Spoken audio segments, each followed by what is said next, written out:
kamusta? Maraming salamat sa pagbisita mo dito at welcome ka sa Sir J YouTube channel.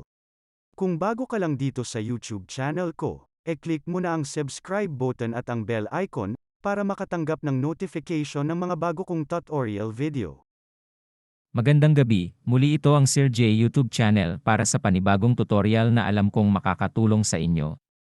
Para sa video na ito, ituturo ko sa inyo kung paano madaling makuha ang last text o word na laman ng isang cell sa ating MS Excel. Napakadali lang nito.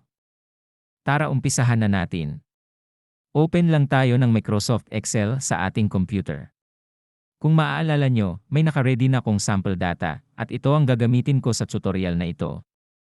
Kung may data ka na pwede mong subukan dyan, kung wala naman pwede kang mag-download sa web o gumawa na lang din ng sample.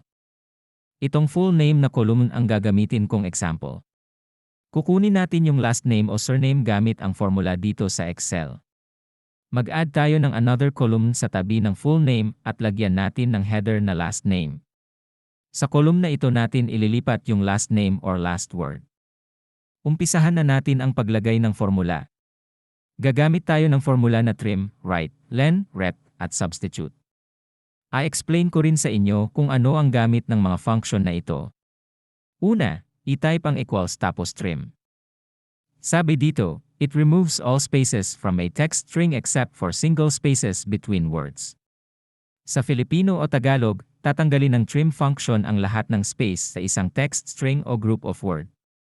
Next, i-type ang right pagkatapos ng open parenthesis, si function right naman daw ay. It will returns the specified number of characters from the end of a text string. Sa Filipino, pag ginamit mo daw si right function, tinutukoy nito yung number ng text sa dulo ng isang sentence o group of word. Next ay, substitute function. Sabi dito, replaces existing text with new text in the text string. Ibig sabihin, papalitan nito ng panibagong text yung text na nakapaloob sa salita o group of word. Ang gagamitin natin dito ay yung space, ipapalit natin siya sa text. Next, i-select ang natin yung cell kung saan natin kukunin yung last name o last word. Then comma, double quote, tapos, space, double quote ulit, at isa pang comma para sa susunod nating function. Pagkatapos ng comma, i-type ang rep. Rep is repeating text a given number of times. Ibig sabihin yung rep pala na function ay shortcut ng repeat. Kung may 20 characters o letters sa isang salita, ang gagawin ng rep function ay ulitin niya ito, ngunit magiging space lang ito, at ang gagawin natin ay maglagay ng isang space lang. Maglagay ng open parenthesis, tapos double quote, space, double quote, at comma. Ito yung nabanggit ko kanina na isang space ang ipapalit natin sa kung ilan ang letter sa last word. Next ay i-type ang len. Ang len function ay returns the number of characters in a text string. Ang result nito ay bilang ng character sa loob ng text. O yung number ng character sa last word ng ating cell B2. I-select lang ulit natin yung cell kung saan natin kukunin yung last name. Tapos close parenthesis. Tignan at bilangin yung maigi kung ilan ang close parenthesis na inilagay ko, dahil pag namali kayo ng bilang tiyak na mag-error ang formula nyo.